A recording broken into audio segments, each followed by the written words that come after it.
साथ हो नजर करता तोड़ा पा भोलेनाथ हो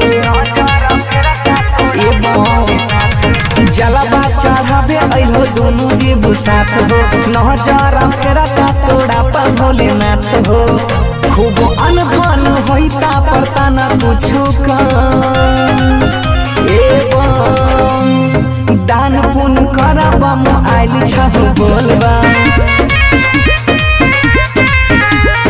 दान पुण्य करब आइल छह बोलबा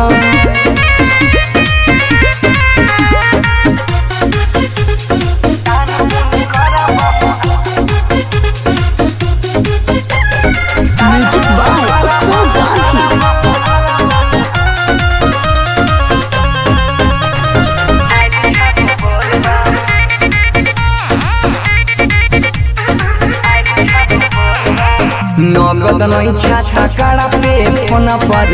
जितना देवो उछाला तोरा मन पर कभी कोई चीज की कमी नहीं होता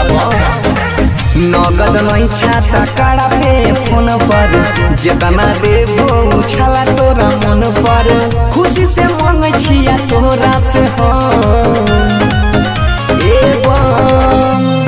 दान पुण्य करब आइल छह बोलबा दान पुण्य करब आइल छह बोलबा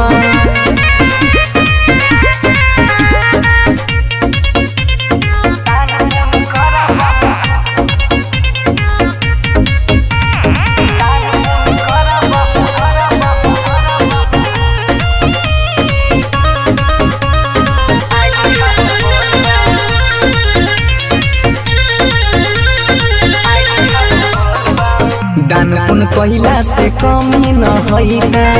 बाबा के कृपा से दुख मिट जइता दान पुण्य कहिला से कमी न होइता बाबा के कृपा से दुख मिट जइता मालिक से दुआ मंगल करबा दान कर सोनू बम आइल छह बोलबा दक्षिणा दहो बंसी बम आइल छह बोलबा हर्ष पटना रिकॉर्डिंग स्टूडियो बसंतपुर।